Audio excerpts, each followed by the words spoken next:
पहले बहुत लोग सवाल उठा रहे थे, हम फ्लाइट खुलेंगे तो तेजी गायब होगी, लेकिन लकीली हम लाल में नहीं फिसल रहे, इसलिए एटलीस्ट गिफ्ट न्यूट्रल इंडिकेशन दे रहा है। ये इजराइल के कॉन्फ्लिक्ट, पहले तो जॉब रिपोर्ट तो अब हिस्ट्री हो गई ऐसा लग रहा है, फिर भी उस पर आऊंगा मैं, लेकिन इजराइल का कॉन्फ्लिक्ट के मायने क्या है, कितना एस्केलेशन, कितना, आंकड़े तो बढ़ते ही चले जा रहे हैं। आज 1100 की हेडलाइन हर जगह ग्रैब कर रही है, और अभी तो टेररिस्ट वाइप आउट भी नहीं हुआ इजराइल के अंदर से, जो अंदर 700 लोग मर चुके हैं जो इजरायली हैं, जो गाजा स्ट्रिप और उसकी बॉर्डर के आसपास हैं।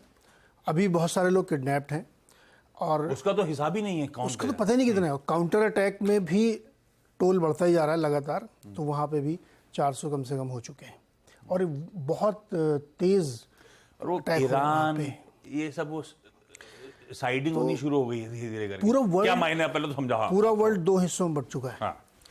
इसका मायने ये है, जो बाजार जिसको समझना चाहता है, एक तो आपका क्रूड बहुत एस्केलेट होगा, 3-4% अभी चल चुका है। अगर ये कंटिन्यू हुआ और इसमें इन्वॉल्वमेंट सऊदी अरब, जॉर्डन, जो उसकी बॉर्डर कंट्रीज है ना, जॉर्डन है, इजिप्ट है, सीरिया है, लेबनान है, तो आप देखेंगे क्रूड प्राइसेस बेइंतहा भागे अगर ये रुका नहीं तो। और ऐसा लग रहा है कि 2 हफ्ते कम से कम ये वॉर चलेगा। इस बार वो कह रहे हैं कि हम गाजा को नक्शे से खत्म कर देंगे, जो स्ट्रिप है। उनकी पार्लियामेंट ने फुल फ्लेज वॉर डिक्लेयर कर ही दिया है। तो उससे क्या होगा कि इन्फ्लेशन बढ़ेगा, इकोनॉमी बढ़ेगी, और बहुत ज़बरदस्त अगर कॉन्फ्लिक्ट बनता रहेगा मिडिल ईस्ट में, तो जो कंपनियां मिडिल ईस्ट में काम कर रही हैं उनके ऊपर इसका असर आएगा, काम डिसरप्ट होगा। जो सबसे बड़ा आशंका या डर है, जो मुझे लगता है कि शायद नहीं होगा, लेकिन फिर भी मैं बता इसलिए दे रहा हूं कि जो हॉर्मुज स्ट्रेट है, जो ईरान जिसको कंट्रोल करता है, अगर एस्केलेशन हुआ और वहां पे कोई दिक्कत हुई तो फिर वर्ल्ड की ऑयल सप्लाई मैक्सिमम डिसरप्ट होगी, और फिर तो पानी का रास्ता, हाँ, मतलब वो एक पतली सी चैनल है समुद्र के ऊपर जो ईरान के बगल से जाती है, जहां से शिप्स गुजरती हैं। तो वो चूंकि अगर झगड़ा होगा तो फिर वहाँ पे हो सकता है। आपको ध्यान नहीं, कई बार बीच बीच में ये समुद्री डाकू जो हिजबुल्ला वाले हैं, लेबनान वाले, वो बम मार देते हैं ड्रोन से, तो वहाँ पे दिक्कत हो जाती है, क्योंकि बहुत पतला सा है वो।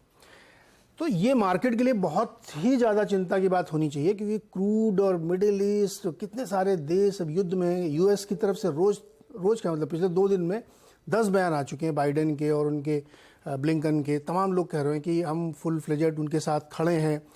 यूएस ने अपनी वेसल भेज दी है मदद के लिए वॉरशिप, और उनके जो फाइटर प्लेन्स हैं वो भेजे हैं, और कुछ $बिलियन का, नंबर नहीं डिस्क्लोज कर रहे पैसे का, जो ऑलरेडी ऑर्डर दे रखा था इजराइल ने, वो पूरा शिपमेंट शुरू कर दिया उन्होंने हथियारों का।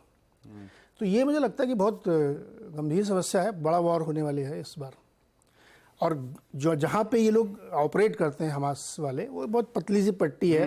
मजे की बात ये है कि पैलेस्टीन इधर है, बीच में इजराइल है, इधर वो गाजा है। जो कह रहे हैं ना कि इस बार इनको नक्शे से मिटा ही देंगे, तो असंभव नहीं, क्योंकि इससे पहले इजराइल ने 10-15 बार में पूरा कब्जा ही कर रखा है, बढ़ते चले जा रहे हैं। वो इजराइल बढ़ रहा है, पैलेस्टीन छोटा हो रहा है। तो गाजा चूंकि बहुत छोटी सी जगह है और उनको कहीं से कोई सपोर्ट नहीं मिलेगा, एक तरफ समंदर, एक तरफ इजराइल। तो लेट्स सी क्या होता है, क्योंकि जो वॉर की चित्र आ रहे हैं ना, भयानक बम्बार्डिंग हो रही है गाजा में। मतलब जितना आपने यूक्रेन में नहीं देखा, तो उसे 10x कर लो आप, गाजा में इस तरह से हो रहा है। क्योंकि इधर बहुत लोग मरे हैं, तो पब्लिक का सपोर्ट है, गुस्से में है, तो इसकी वजह से मुझे लगता है मार्केट को ये बहुत सीरियसली लेना चाहिए, और ये अगर एस्केलेट होता है तो फिर बहुत दिक्कत बढ़ेगी। तो ये तो पूरे सब मार्केट को इसी ने कैप्चर कर लिया। इससे पहले शुक्रवार को बहुत अच्छी एक जॉब रिपोर्ट आई, जिसमें बहुत सारे जॉब क्रिएट हुए, तो एक डर पैदा, वो भी बड़ी अपने आप में दिलचस्प कहानी। 3.25 लाख जॉब क्रिएशन हुआ, तो लगा कि अरे भाई अब तो फेड को पूरा हथियार मिल गया कि अब तो कुछ भी करेंगे। मार्केट घुसा और सेकंड हाफ में फिर बहुत तेजी से रिकवर कर गया, और बहुत ही मतलब बहुत शानदार रैली तीनों इंडाइसेस में हुई। लेकिन वो तमाम लोगों ने कहा कि साहब ये जो है ना, एक प्योरली शॉर्ट कवरिंग समझिए आप, क्योंकि बॉन्ड यील्ड और इंच अप हो गई ऊपर।